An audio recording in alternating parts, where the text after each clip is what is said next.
The characters in my books that everybody already knows and about whom movies have been made give me a bit of a challenge.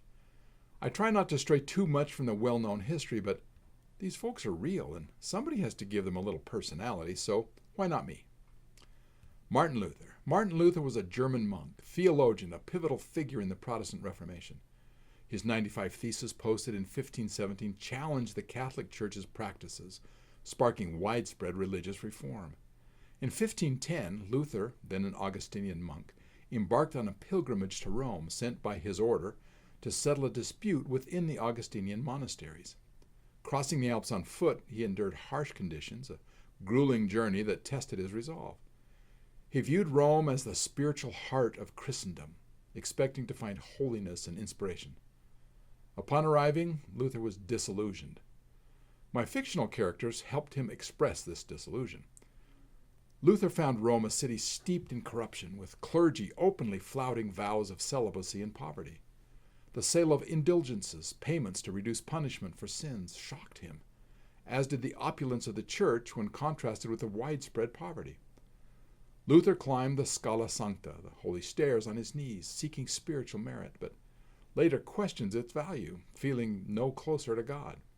These experiences planted seeds of doubt about the church's authority, shaping his later critiques.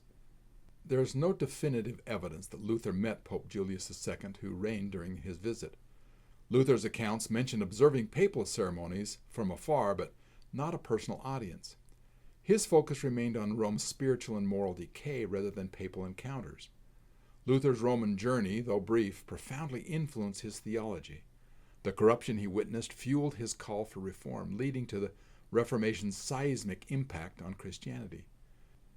His writings, in defiance of church authority, reshaped Europe's religious landscape. Did Martin Luther really meet with the Pope and Michelangelo as I portray in The Conquest of Liberty? There's no definitive record confirming that Martin Luther visited the Sistine Chapel during his 1510 and 1511 stay in Rome. The chapel, already a significant site, was undergoing transformation under Pope Julius II, with Michelangelo working on its famous ceiling between 1508 and 1512.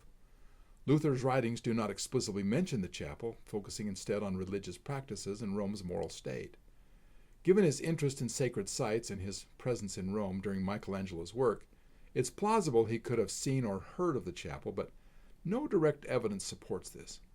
His accounts prioritize pilgrimages to churches like St. Peter's, but no other artistic landmarks, unless, of course, you read The Conquest of Liberty. There's also no historical evidence that Luther met or knew Michelangelo. Any connection between the two would be a brilliant use of historical fiction, demonstrating cunning storytelling, even though their paths, geographic and intellectual, may not have aligned. But you can't prove it. Luther's journey to Rome began in late 1510 from Erfurt, Germany, where he was an Augustinian monk, as I mentioned. Sent to resolve a dispute between his order, he traveled on foot, a common practice for pilgrims. Crossing the Alps was arduous, likely via the Brenner Pass, a well-trodden route connecting Germany to Italy. The trek involved navigating snowy peaks, treacherous paths, and harsh winter weather, testing Luther's endurance.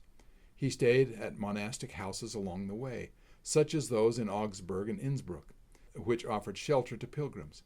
The physical toll and isolation of the journey deepened his introspection, preparing him for the spiritual challenges he would face in Rome.